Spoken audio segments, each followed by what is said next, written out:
আসসালামু আলাইকুম, সবাইকে জানাই বিকেলের শুভেচ্ছা, সেই সাথে মাহে রামাদানের প্রথম রোজার শুভেচ্ছা।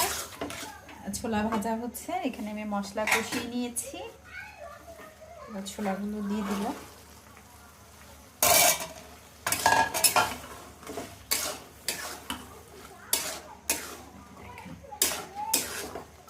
শুকনা মরিচ দিয়েছি, সাথে কাঁচামরিচ, টমেটো সব মশলা দিয়ে ভালো করে মশলা কষিয়ে তারপরে ছোলাটা ঢেলে দিয়েছি। এবার ভালো করে ভাজা ভাজা করে নিব।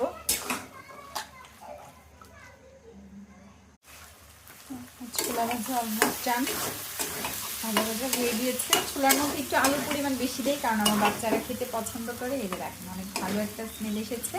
তারপর আমি উপর থেকে আর একটু ভাজা জিরার গুঁড়া দিয়ে দিব।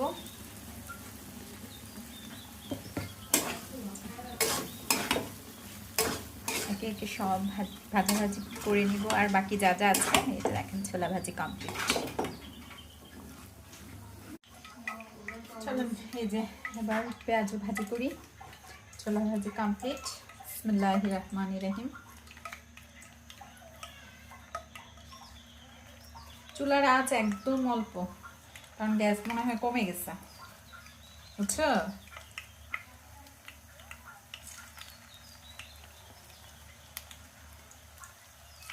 আলহামদুলিল্লাহ, আলহামদুলিল্লাহ, আল্লাহ দরবারে শুকরিয়া। ভালো এই ছোটোখাটো করে অল্প পরিসরে আয়োজন, কিন্তু আলহামদুলিল্লাহ।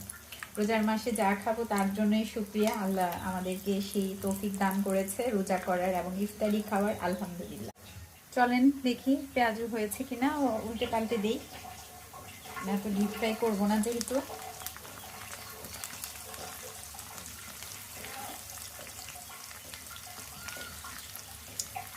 রোজা ছাড়া আমরা এমনিতে ভোট পেঁয়াজ যাই খাই না কেন, মানে ছোলা তারপরে পেঁয়াজ আলুর চপ, কিন্তু রোজার মধ্যে একটা আলাদা মানে শান্তি অনুভব হয়, আলাদা ভালো লাগা কাজ করে। আমার কাছে মনে হয় যে সবার কাছে কম বেশি ভালো লাগে। যদিও ভাজা পোড়া খেলে প্রবলেম হয়, কিন্তু কয়েকদিন তো খাবো, প্রতিদিন খাবো না। প্রথম প্রথম কয়েকদিন দেখা গিয়েছে সবার ঘরেই কম বেশি বানানো হয়, খাওয়া হয়। পেঁয়াজ ভাজা ভাজা হয়ে গিয়েছে। এই যে দেখেন ছোট ছোট করে বানাইছি, আমার কাছে ভালো লাগে, কি সুন্দর লাগতেছে মাশাআল্লাহ। এবার উঠিয়ে নিব। ওই স্প্যাচুলারটা কই মা? এটা দিয়ে তো উঠাইতে সময় লাগবে।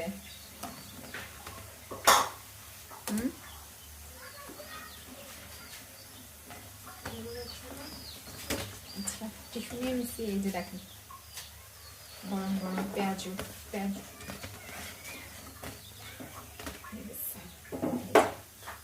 পেঁয়াজ ভাজা কমপ্লিট। এবার আলুর চপ ভাজবো।